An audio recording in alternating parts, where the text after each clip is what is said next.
Hello friends, हम भौतिक विज्ञान का प्रथम अध्याय कूलाम नियम तथा वैद्युत क्षेत्र का अध्ययन कर रहे हैं। इस अध्ययन में अब हम अध्ययन करेंगे वैद्युत क्षेत्र की तीव्रता।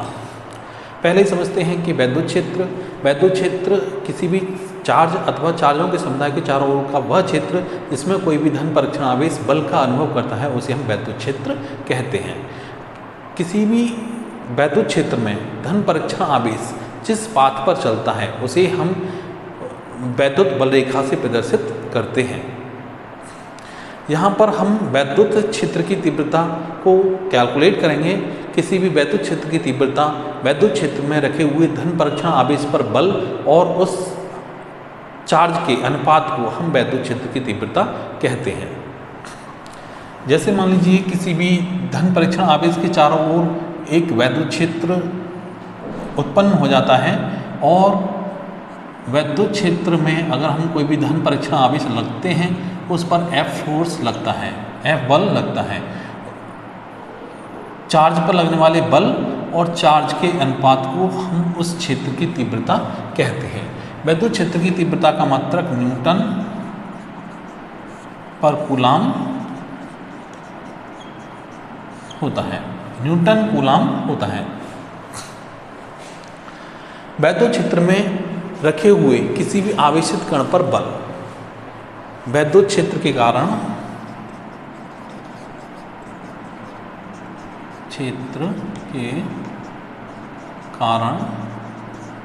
किसी आवेश पर बल, आवेशित कण पर बल। वैद्युत क्षेत्र में अगर कोई आवेश रखा है और हमें उस पर लगने वाले बल को कैलकुलेट करना है, बल को निकालना है, तो हम यहाँ से बल को इस फॉर्मूले से निकाल सकते हैं, इस सूत्र से निकाल सकते हैं, E0 इंटू Q। अब हम यहाँ वैद्युत क्षेत्र की तीव्रता का मात्रक व विभव कैलकुलेट करेंगे।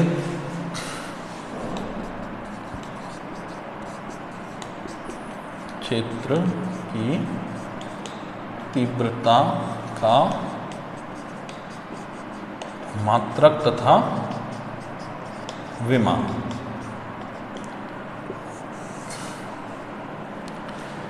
वैद्युत क्षेत्र की तीव्रता का मात्रक न्यूटन पर कूलाम होता है।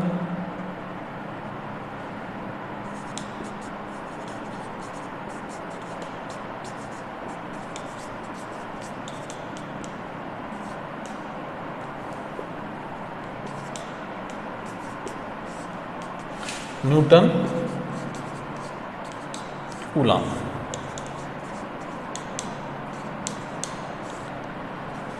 न्यूटन बल का मात्रक है। न्यूटन को हम लिख सकते हैं F = ma किग्रा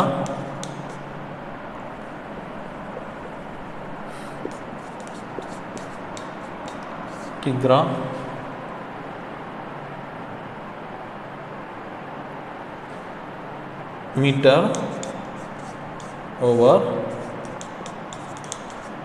second square. Q = IT ampere second. यहाँ से हम निकालेंगे किग्रा मीटर सेकेंड की पावर -3 एम्पेयर की पावर -1। किग्रा मीटर सेकेंड की पावर -3 एम्पियर की पावर -1।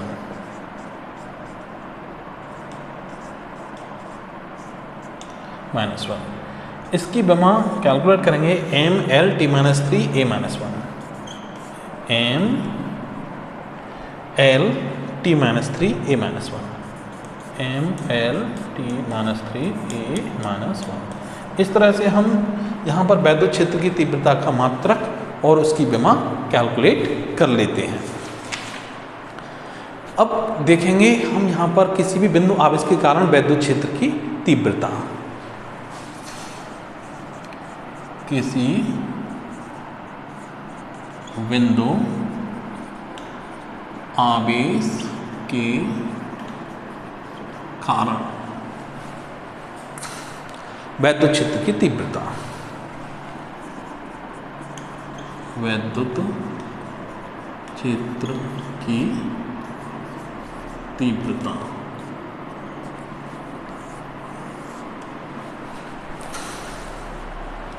मान लीजिए कोई भी धन परीक्षण आवेश के परावैद्युत वाले माध्यम में रखा हुआ है, तो उस पर लगने वाले बल को हम किस तरह से कैलकुलेट करेंगे देखते हैं।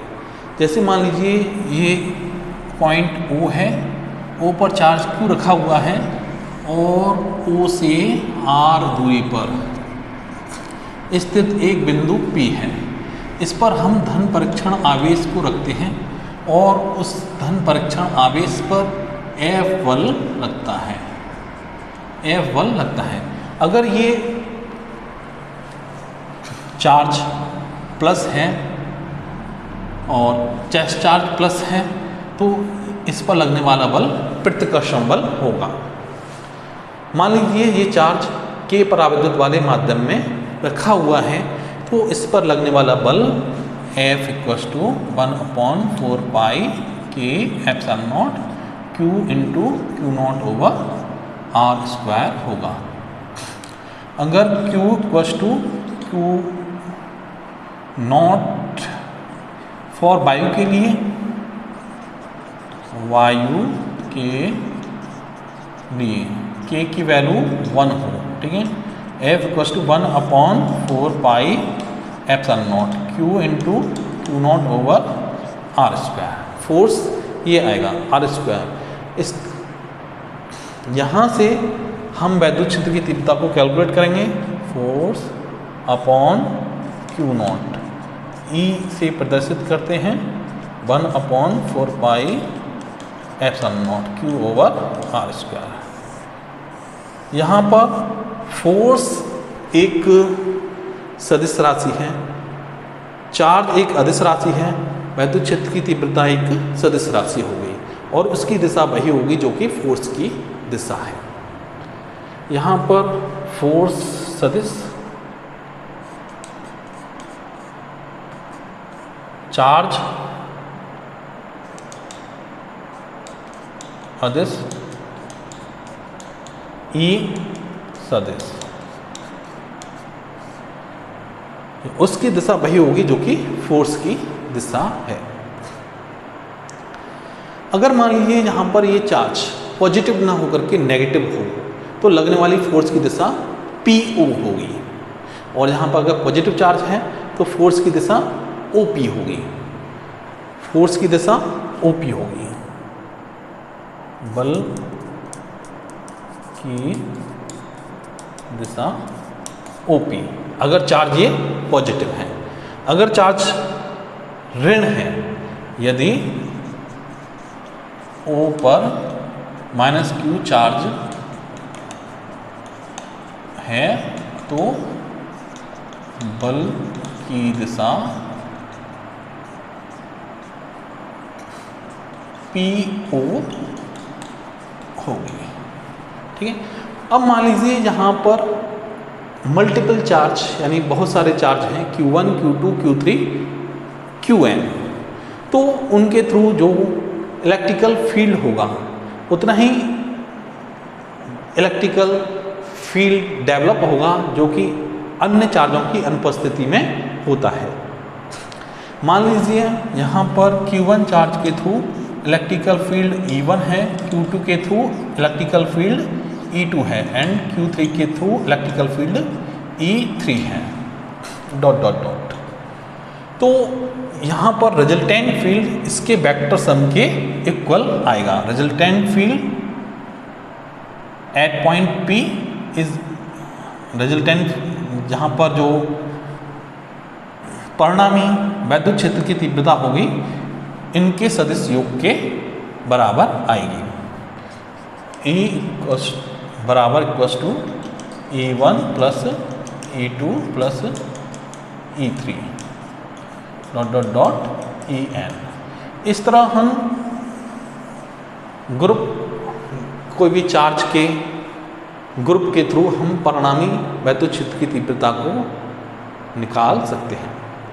Thank you for watching.